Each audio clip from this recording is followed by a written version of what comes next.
Y'all, we're making sweet treats, and they're frozen. Come on!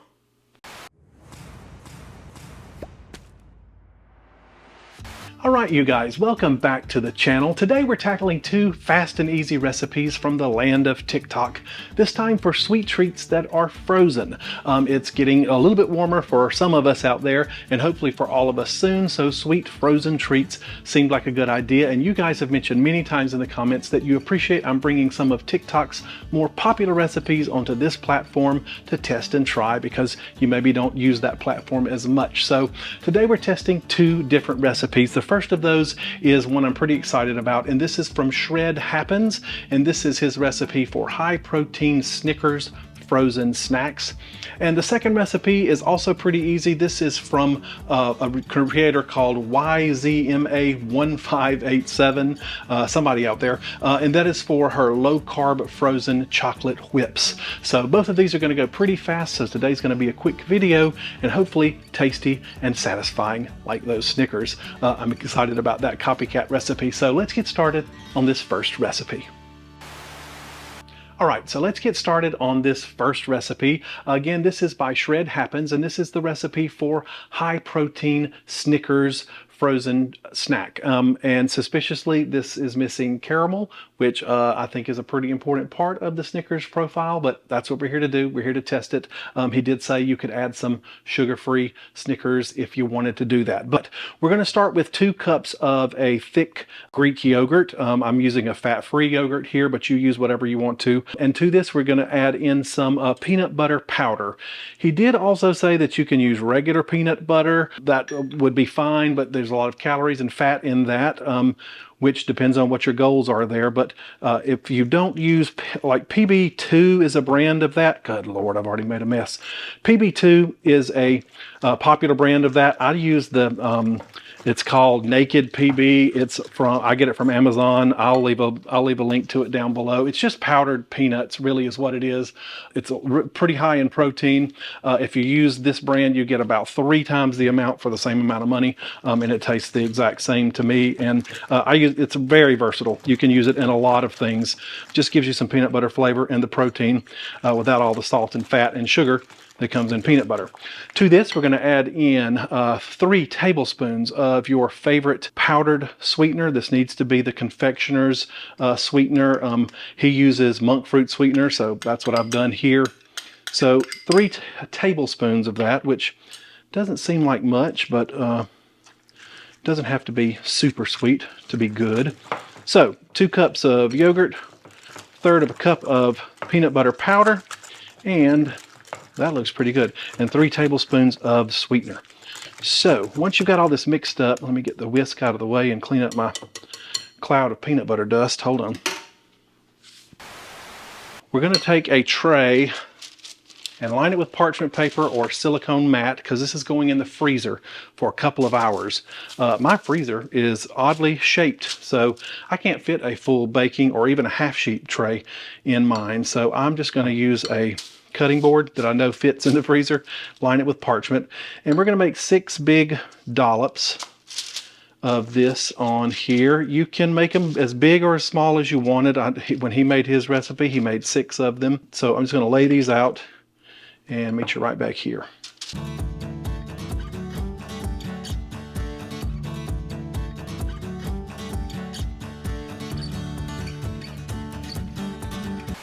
Okay, so we've got our 6 little dollops, I guess you could say, of our yogurt mixture. And to this, we're going to add, he didn't give an amount, but just sprinkle some chopped peanuts on top. This is the peanut portion of the Snickers, I guess you could say. So these are going to go in the freezer for 2 hours, and that's pretty important. When they come out of the freezer, we're just going to melt a little bit of sugar-free chocolate. I use the Lily's milk chocolate. I prefer that over the dark chocolate, but sometimes I can't find the milk chocolate. We're just going to melt some of that in the microwave, pretty easy, 30 seconds at a time, and then just drizzle it over after they've been in the freezer for 2 hours, drizzle it over that, and then put it back in the freezer for about 20 to 30 minutes to fully set, and then we can taste these. So these are going in the freezer now. I'm gonna get cleaned up here. We're gonna get started on our second recipe, which we can do while these are getting chilled. All right, I'll meet you right back here. All right, so that first recipe is in the freezer now. We'll come back in a couple of hours and it's time to start this second recipe. But before we do, I want to thank the sponsor of this video, Graza. Graza is a producer of high quality olive oils available at everyday prices. All of their oils are from a single type of olive from a single place, Jaén, Spain, and none of their oils are ever cut or diluted with any other type of oil or from an older harvest. All of their olives are picked from the harvest at the perfect time for the qualities of the oil they're trying to create.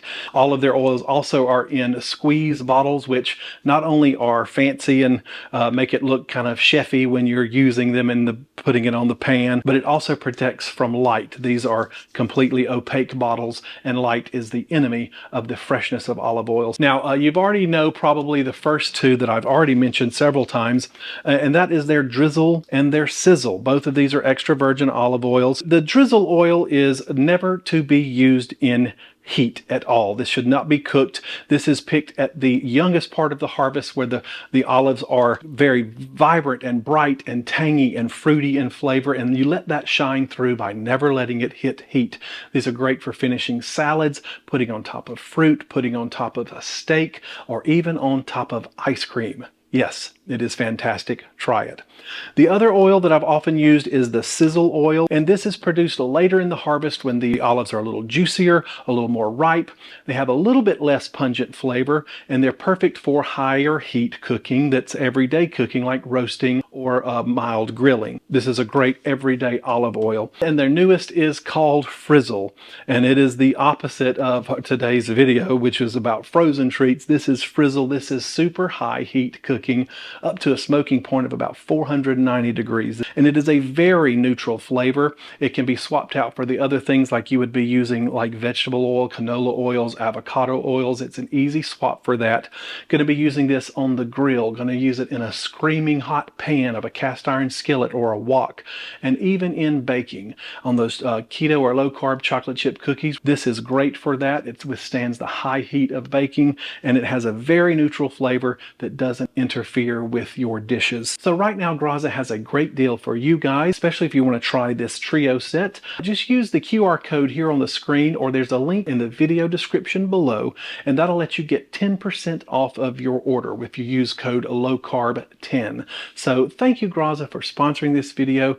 It's sponsorships like yours that keep channels like mine on the air, and I'm super appreciative. Guys, be sure to click the link in the video description for your 10% off of the fantastic Graza trio. All right, let's go make this second recipe. Come on. All right, time for this second recipe, and this one's also just as fast and easy. And this is for low-carb frozen chocolate whips, and these look really beautiful, so I'm anxious to see how these turn out. This is also very easy. We're going to start with a frozen cold bowl. I've left it in the freezer for a while. To this, we're going to add in a cup of heavy whipping cream. The frozen bowl helps it sort of get stiff pretty quickly. And from here, we're going to add in, she says, 3 to 4 tablespoons of cocoa powder. I went with 3. Some people mentioned in the comments that 4 made it a little too bitter. To this, we're also going to add in 2.5 tablespoons of confectioner's swerve. That's what she used. The important part is that it does need to be the confectioner's. We're going to add in, and here's the discrepancy. This is vanilla. She says in the video she uses 1 teaspoon. Her on-screen graphics says ½ teaspoon, so I'm going to go with the 1 since that's what she verbally said. It's too hard to have too much vanilla, I think, probably. And a little pinch of salt, so I'm just going to give that a couple little shakes there. And now we're just going to beat this into stiff peaks in this cold bowl. So I'm going to do that, speed this up so you don't have to watch it. I'll meet you right back here when this is ready to pipe into little rosettes, all right?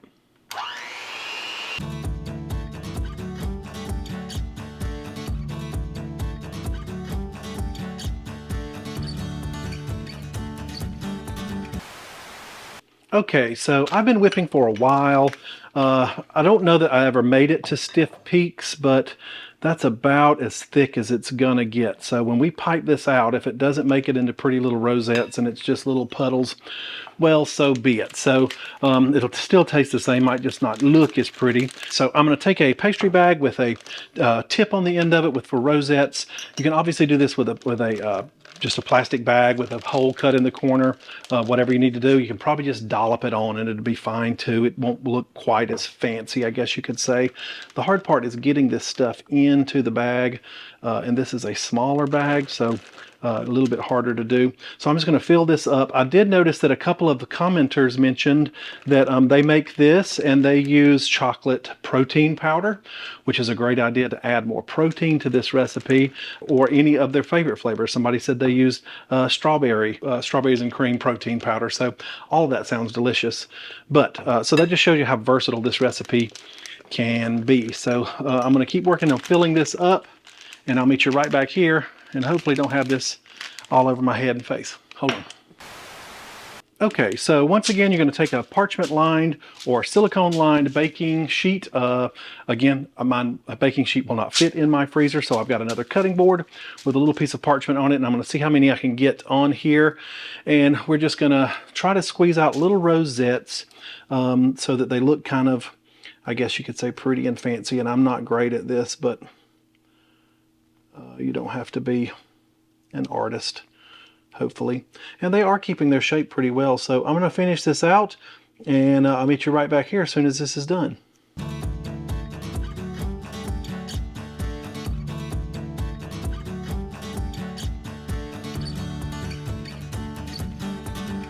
Okay, so that's quite a lot of them. I've got a fair amount of this left, so I'm going to put that away for now, and I will add that onto another sheet in a moment. So this is just going to go live in the freezer, and I'm going to let this freeze along with our other recipe.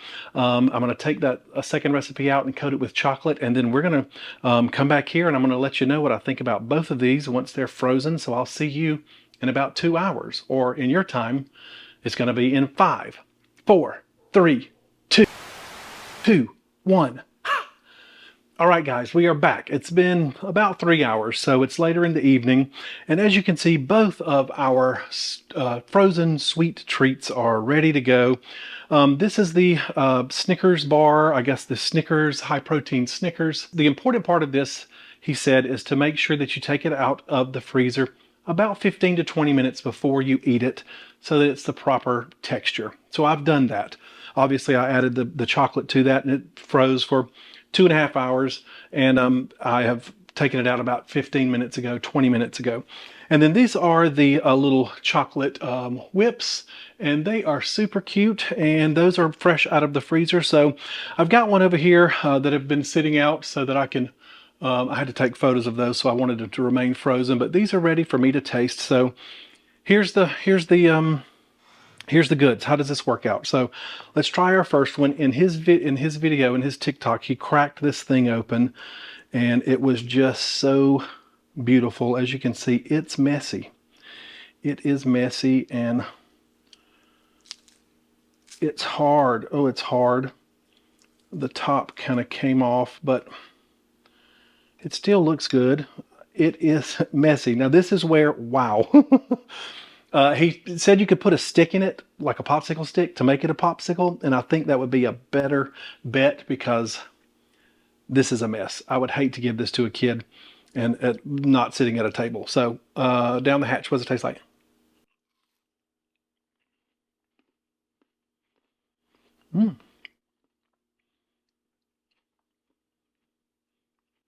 Cold.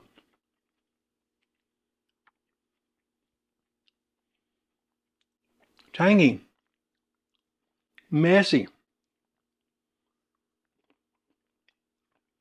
It's yogurt. Ooh, hold on. Okay. This is very good. I don't know.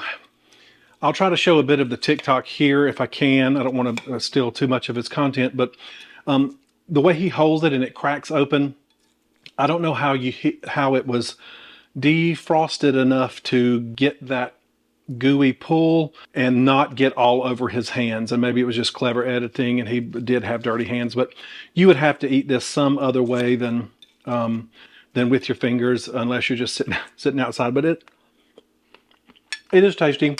Does it taste like a Snickers? No, it doesn't. It's inspired by Snickers. Gotta have caramel. A Snickers has got to have caramel. And if you can deal with the ingredients that come along with some of the sugar-free caramel products, you could certainly add that on top. There's some great recipes for making your own caramel using allulose. That would be great. But you're getting into a more involved recipe. But was it good? Yeah. Would I make this again? I would probably put it in some sort of cup, like a muffin cup, you know what I mean? And keep it frozen and eat it with a spoon, because that is hard to do there. So, but tasty. Could be a little sweeter for me to cut the tanginess of the yogurt. So, second recipe, the chocolate whips. These are super cute.